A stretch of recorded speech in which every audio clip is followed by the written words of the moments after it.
क्या आपने कभी सोचा है कि यीशु ने मरने से पहले आखिरी 2 घंटे में क्या क्या झेला? यहूदी लोग उन्हें पकड़कर क्रूस पर ले गए, उनके हाथों को कसकर बांधा गया, फिर लोहे की कीलों से हथेलियों को लकड़ी के सलीब पर ठोंक दिया गया। एक कील, दूसरी, फिर तीसरी, हर चोट जैसे उनके माँ के दिल पर लग रही थी। जब बाएं हाथ की कील लग गई तो दायां हाथ ठीक से फिट नहीं हो रहा था। उन्होंने रस्सी से हाथ खींचा और एक जोरदार झटके में यीशु का कंधा उखड़ गया। फिर एक और कील, दूसरी, तीसरी। शरीर पर इतना दर्द सहने के बावजूद यीशु अब भी प्रार्थना कर रहे थे, हे परमपिता, इन्हें माफ कर दो, क्योंकि यीशु के लिए जितना ज्यादा कोई उन्हें तकलीफ देता उतना ही ज्यादा वो पाप करता। और यीशु खुद अपने दर्द से उन लोगों के पाप धोना चाहते थे, उन्हें भलाई की राह दिखाना चाहते थे। कुछ समय पहले यहूदी भीड़ ने जोर देकर कही कि यीशु को मार दिया जाए। वे क्रॉस ले आए और घायल यीशु को जबरन उसे उठाकर चलने को कहा। रास्ते में लोग उन पर पत्थर फेंकते रहे, थूकते रहे, गालियां दी, कोड़े मारे।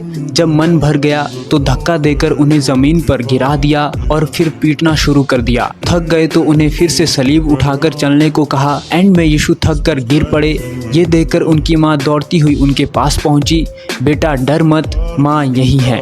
माँ के लिए बेटा कितना भी बड़ा हो, वो बच्चा बच्चा ही होता है। माँ चिंता मत करो, मैं सब कुछ फिर से सह लूंगा। लेकिन यहूदी लोग अब भी रुक नहीं रहे थे। एक औरत से ये सब देखा नहीं गया। उसने हिम्मत जुटाई और भीड़ से निकल कर आई। हे प्रभु, मुझे आपका चेहरा पहुँचने दीजिए।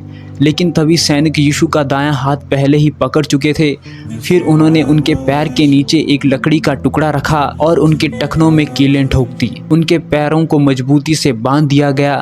तब यीशु को पुराने दिन याद आए जब वो लोगों को उपदेश दे रहे थे। उन्हें पहले से पता था कि ऐसा होगा। जाते जाते उन्होंने अपने चेलों को कहा, मैं अब उस जगह पर जा रहा हूँ जहाँ तुम नहीं आ सकते।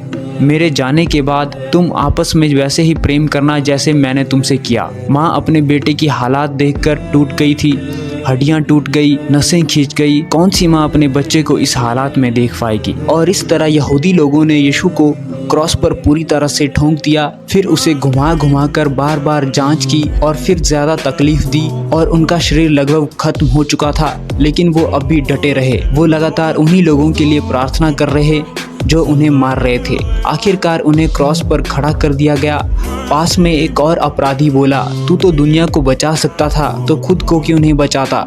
नीचे खड़े लोग भी हंसने लगे। मंदिर के पंडितों ने भी मजाक उड़ाया। तू ही कहता था 3 दिन में मंदिर फिर बना दूंगा, तो क्रॉस से नीचे उतर कर दिखा, तभी तो तुझ पर विश्वास करेंगे। लेकिन यीशु चुप रहे। उन्होंने सिर्फ देखकर कहा, हे परमपिता, इन्हें माफ कर दो, ये नहीं जानते कि ये क्या कर रहे हैं। खून क्रॉस से बहकर जमीन पर समा गया और तब तक आसमान बदलने लगा। अचानक तेज आंधी आई, धूल उड़ने लगी। यहूदी लोग घबरा गए। चारों ओर अफरा तफरी मच गई। यीशु को लगा अब उनका अंत आ गया है। उन्होंने आखिरी सांस में शब्द कहे और अपनी आंखें बंद कर लीं। थोड़ी देर बाद आसमान से एक चमकता हुआ आंसू टपका, धरती हिलने लगी और यहूदी मंदिर गिर पड़ा। सच है, इंसान जो करता है ऊपर वाला सब देखता है। फिर उनके शिष्य यीशु को क्रॉस से नीचे उतार लाए।